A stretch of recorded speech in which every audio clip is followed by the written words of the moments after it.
তো বলে না, পাপ কোনোদিন চাপা থাকে না। পাপ একদিন না একদিন পাপ ঠিকই প্রকাশ হবেই। একদিন না একদিন সত্যিটা লোকের সামনে আসবেই। ঠিক আছে? তো এখন ইদানিং বুবলি ম্যাডাম প্রচুর ইন্টারভিউতে আপনারা দেখছেন শাকিব খানের সম্বন্ধে খুব ভালো ভালো কথা বলছে। সেটার কারণ কি বলুন তো? সেটার কারণ হচ্ছে ওনার যে দুটো মুভি বেরিয়েছে, সেই মুভি দুটোকে দর্শক টানার জন্য। সেটা আমি বলছি কেন। আর উনি যে শাকিব খানের সঙ্গে ওনার ভালো সম্পর্ক আছে, ওনার বাড়িতে যায়, ওনারা একসঙ্গে রুমে টাইম স্পেন্ড করে, এই যে কথাগুলো বলে না, এর উত্তরটা এই কল রেকর্ডিংটা শুনুন, তাহলেই বুঝতে পারবেন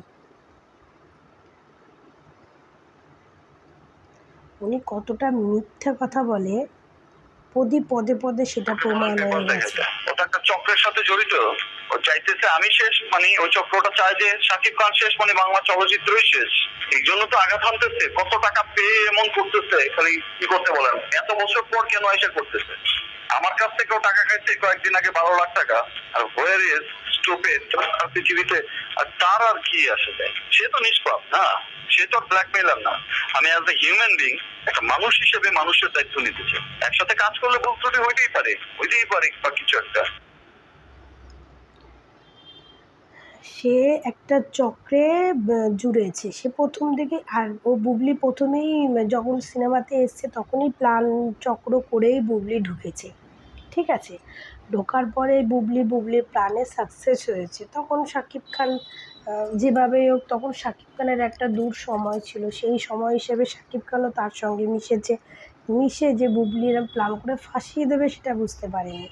যাক, সে চক্রতে ঢুকে তো বললো, ওর কাছ থেকে টাকা পয়সাও নিয়েছে।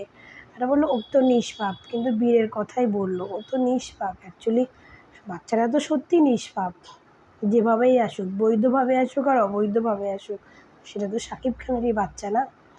তো এই যে ম্যাডাম এই সমস্ত কথা বলে ইদানিং ম্যাডাম চারিদিকে শাকিব খানের সম্বন্ধে ভালো ভালো কথা বলে বেড়াচ্ছে। কারণ সে জানে সে শাকিব খানের সম্বন্ধে ভালো ভালো কথা বললে তার সিনেমাটা, সামনে দুটো সিনেমা রিলিজ হচ্ছে, সিনেমাগুলো হিট করানোর জন্য, দর্শক টানার জন্য, কিন্তু সেটা উনি পারলেন না। প্লাস উনি নিজেকে এখন অপু বিশ্বাস মনে করছেন, উনি এখন অপু বিশ্বাস হতে চাইছেন, কিন্তু অপু বিশ্বাস তো একজনই হয়, অপু বিশ্বাস তো দুজন হতে পারবে না, তাই না?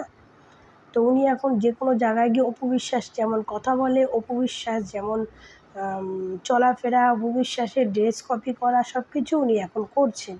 করে উনি জানে যদি শাকিবের কোনোভাবে মন পাওয়া যায়, কিন্তু একজনের দিক থেকে যদি কখনো মন উঠে যায় তো তার থেকে মন কোনো দিনও আসে না।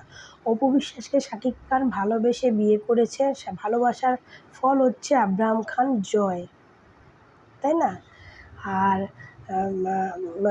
বুবলি শাকিব খানকে ষড়যন্ত্র করে, প্ল্যান মফতে ষড়যন্ত্র করে সম্পর্ক করেছে, যার ফল হচ্ছে শাহজাদ খান বীর।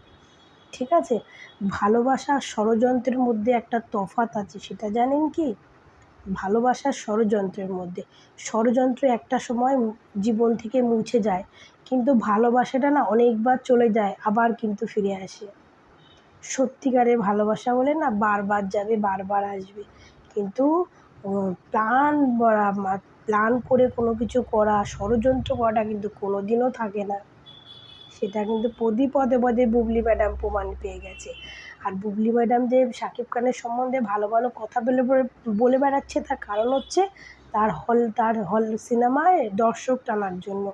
কারণ দেখুন, বুবলি ম্যাডাম যেদিন থেকে ওই কল রেকর্ডিংটা, ও যেদিন থেকে ওই ভিডিওটা ভাইরাল হয়েছে যে মন্ত্রীদেরকে দিয়ে ফোন করিয়েছে, সেই দিন থেকে বুবলি ম্যাডামের ফেসবুক পেজে দেখবেন সব, যে সমস্ত জায়গায় কিছু কিছু দর্শক বেরিয়ে বলছে মায়া দেওয়ালের দেশ ভালো হয়েছে, সেই ভিডিওগুলো বুবলি ম্যাডামের ফেসবুক থেকে পোস্ট করছে। তারপরে একটা বাচ্চার ভিডিও ভাইরাল হয়েছে, যেটা বলেছে যে বুবলির সঙ্গে দেখা করতে চেয়েছিল, বুবলির সঙ্গে একসঙ্গে মুভি দেখবে ভেবেছিল, একটা বাচ্চা কান্না করেছিল তার মায়ের কোলে বসে। ওই ভিডিওটা দেখবেন ভাইরাল হয়েছে, ওই ভিডিওটা ম্যাডাম তার ফেসবুক থেকে পোস্ট করেছে। ঠিক আছে? এবার বলুন অপু বিশ্বাস কি করে না? হ্যাঁ করে। অপু বিশ্বাসও এরকম অনেক ভিডিও পোস্ট করে, যেখানে উনি কোনো টিভি চ্যানেলে ইয়েতে গেলে সেই জিনিসগুলো পোস্ট করে। ঠিক আছে? সে করে, সে যখনই যায় সঙ্গে সঙ্গে করে। কিন্তু ম্যাডামের এতদিন ছিল না, ম্যাডামের এই সিনেমা রিলিজ হওয়ার আগে আগে ম্যাডামের এই কাজগুলো হয়েছে। কারণ ম্যাডামও নিজেও জানতো যে তার এই সিনেমাগুলো অতটা টিকবে না, তাই এগুলোকে টেকানোর জন্য উনি এগুলো প্ল্যান করে করেছে যে এইগুলো যদি আমি করি না, একটা নায়িকা একটা বাচ্চা কাঁদছে তার সঙ্গে দেখা করার কথা বলেছে, বা দর্শকের একটু মনে জায়গা নেবে, তো সেই হিসাবে বুবলি পোস্ট করেছে। আর বুবলি যেখানে দেখুন সিনেমায় যদি 100 জন লোক যায়, তার মধ্যে 5জনের ভালো লাগবে সিনেমাটা, 95 জন বলবে খারাপ হয়েছে, 5 জন তো ভালো বলবে। বাট একটা মুভিতে 10 জন হলেও তো দর্শক ঢুকছে ওর মুভিতে, তো 10 জনের মধ্যে 2 জনের হলেও তো সিনেমাটা ভালো লেগেছে, আর 8 জনের ভালো লাগেনি। তো যারগুলো ভালো লেগেছে তার ভিডিওগুলোই কেটে কেটে ওনার ফেসবুক থেকে পোস্ট করছে, মানে দেখাচ্ছে দেখুন, আবার দেখাচ্ছে কি সেকেন্ড দিন, তৃতীয় দিন, চতুর্থ দিন সুপার মানে হাউসফুল, ওনার শো নাকি হাউসফুল, শো যাচ্ছে নাকি হাউসফুল যাচ্ছে। ওদিকে তো ওনার সিনেমার তো কোনো রিভিউই দেখছি না, কোনো ইয়েই দেখছি না, শুধু তো রাজকুমারের গল্প। ফেসবুক খুললেই বাংলাদেশের খবর কি, মানে রাজকুমার, বাংলাদেশের খবর কি রাজকুমার, রাজকুমার ছাড়া ফেসবুকে এখন কোনো গল্প শুনতে পাচ্ছি না। তো উনি কী করে বলছে ওনার হাউসফুল, তো হাউসফুল শো যখন, এত তো বাংলাদেশে এখন মোবাইলে টিভিতে এত চ্যানেল ইয়ে দিচ্ছে, কোথাও তো শুনছি না, খবরেও দেখছি হাউসফুল, রাজকুমার হাউসফুল, কোথাও তো মায়া এগুলো শুনছি না। আর উনি যে ষড়যন্ত্র করে এত কিছু করে, আর উনি যে ষড়যন্ত্রকারী, সেটা সবথেকে বড় কথা হচ্ছে উনি যাকে নিয়ে এত গর্ব করে সে নিজেই বলছে উনি একজন ষড়যন্ত্রকারী।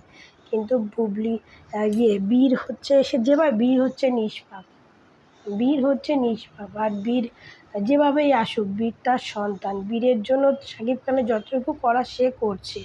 কিন্তু বুবলি যে ভালো একবারে বাজে কথা কমেন্ট করছে শাকিবকে নিয়ে, অপু বিশ্বাসকে নিয়ে, একবার কখনো ভালো কমেন্ট করছে শাকিব খান অপু বিশ্বাসকে নিয়ে, যে আমার দিক থেকে অপু বিশ্বাসের সঙ্গে অনেক মানে অনেক যাচ্ছে, চেষ্টা করছি কিন্তু ইয়েতে আসছে না। তো এই যে কথাগুলো বলছে, একবার খারাপ, একবার এই নেগেটিভ পজিটিভ করতে করতে করতে করতে না ওনার কেরিয়ার লাইফটাই নষ্ট হয়ে যাচ্ছে, নেগেটিভ পজিটিভ করতে করতে কেরিয়ার লাইফটাই নষ্ট হয়ে যাচ্ছে। তো ম্যাডাম আপনি যাকে নিয়ে এত টানাটানি করছেন, সেই তো আপনার সম্বন্ধে বলছে আপনি আপনি মানে একজন ষড়যন্ত্রকারী, সেই বলছে আপনি ষড়যন্ত্রকারী। তাহলে এত নেগেটিভ পজিটিভ না করে একদিকেই মন দিন, এখন পুরো সিনেমার দিকে মন দিন, নাহলে আর 1-2 বছরের মধ্যে কোনো অস্তিত্ব থাকবে না। তো বন্ধুরা, তোমরা আমার ভিডিওটা দেখছো, তো ভালো লাগলে দেখো, যা ভালো না লাগলে সে দেখো না। তোমার ভিডিওটা আমি এখানে শেষ করছি, তোমরা ভালো থেকো, সুস্থ থেকো।